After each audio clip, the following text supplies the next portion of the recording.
So in this video, I'll show you how to create a workspace with the volume profile and how to set up your volume profile. So you go to workspaces, you go new, we create a new workspace. Let's call it volume profile workspace. And now we need to create a chart. So we go to new chart. Let's go, for example, for euro dollar, press enter. Let's go for a 30-minute chart and let's load 60 days of 30-minute chart. Press OK. Alright, so now I'll maximize the window. This is the euro dollar 30-minute chart, and now we need to add the volume profile to the chart. So you right click the chart and you go to indicators, and now you need to search in this list of available indicators. So let's go for Trader Dale. Here we go, fixed volume profile and flexible volume profile. So let's start with the fixed volume profile. Double click it, and now on the right side here is the setting for the indicator. The standard setting is this one, so I'm going to apply this standard setting. And now you can see it's calculating, and it will show up in a moment. Alright, so here we go. The profile is loaded. Those are daily profiles. And let's go back to the indicator setting. So right click the chart, go to indicators. And now we can change the default settings of the indicator. So the first thing we can change is the data period, which is a pretty important thing. This data period tells you how often you get the information about volumes.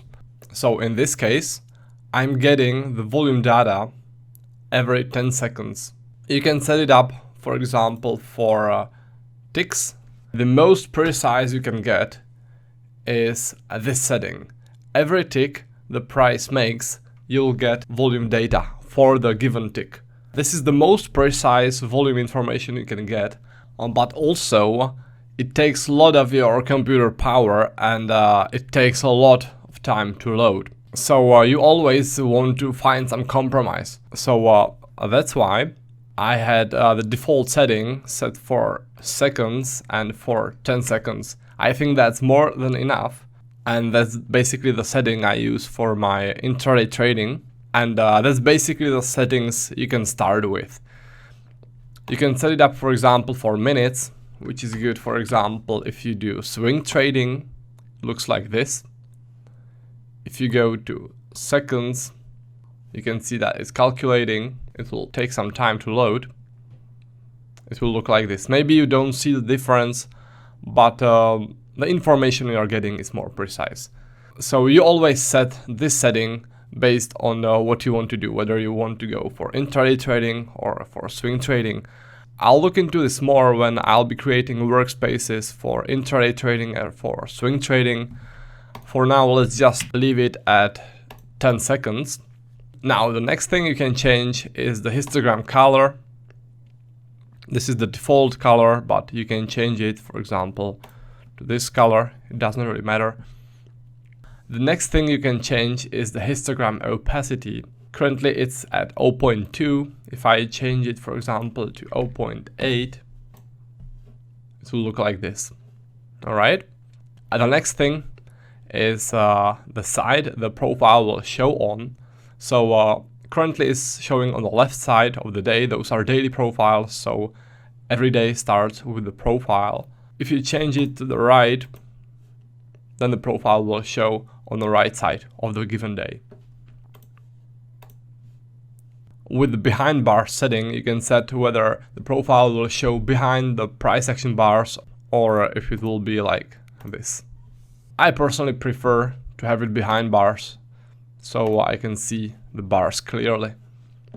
Now, those were just visual things, but the range size and the calculation type, also the profile period, are very important things.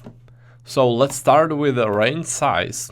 So if you click it, you can choose how detailed the profile will be. So currently we are at medium. So if we go to small, then you can see that the profile is more detailed. If we go to mini, then it will be even more detailed. And on the other hand, if we go, for example, to large, then it will be less detailed. It will be faster, the profile will work faster, it will load faster, but it will be less detailed. What I would like to say is that it's not always best to use the most detailed profiles.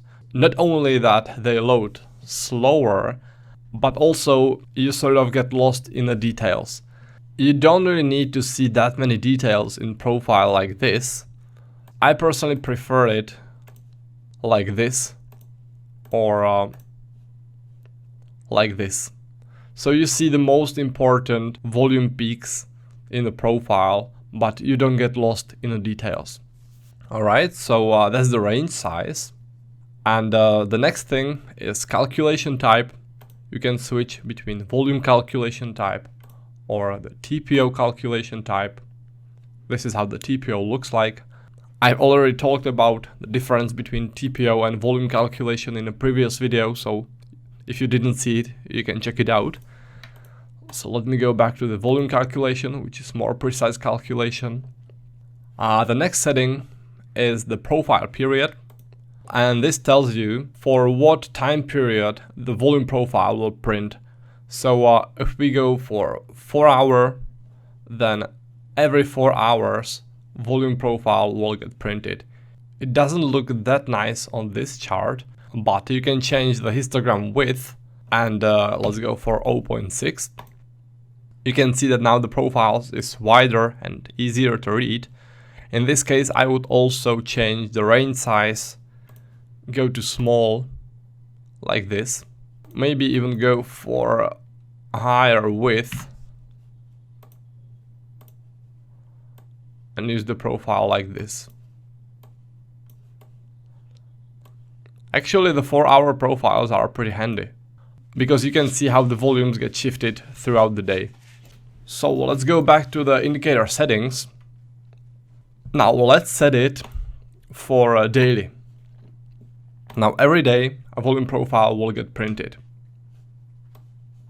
Alright, every day a volume profile gets printed. Next thing you can do is you can go for weekly, which means that every week volume profile will get printed. Now you can see that the volume profile is pretty wide in here. That's why you want to change the histogram width, for example, to 0.3. Maybe even to 0.15. Right, so it will look like this. You can also print the volume profile for every month or for every year. Those are handy for swing trading, not that much for intraday trading. Alright, so that's basically it. All the other settings are not something you would like to change. Those basically need to be there. It's in the NinjaTrader code. Those settings need to be there, but no need to change any of them. So that's for the fixed volume profile setting. And let's now have a look at the flexible profile setting. So let's add in the chart TraderDale's flexible volume profile. Double click it, and I'm going to apply it to the chart. Now it's calculating, and now it's loaded, so let's press OK. And now let's draw the profile. So you go to drawing tool, and you go to volume profile region. This is how you draw the flexible volume profile. You can move it around the chart like this. You can make it wider or thinner. You can use more flexible volume profiles. And let's now have a look at the settings of the flexible profile.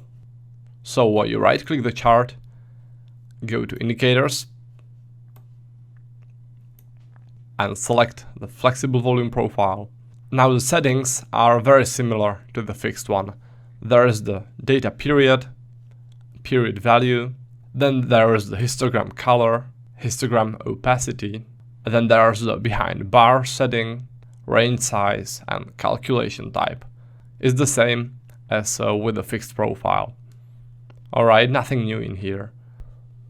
What is quite handy with the flexible profile is then you can use those buttons to change the profile more quickly than going to the settings. So if you want to change the volume calculation, you press mode and the flexible profile will switch from volume calculation to TPO calculation.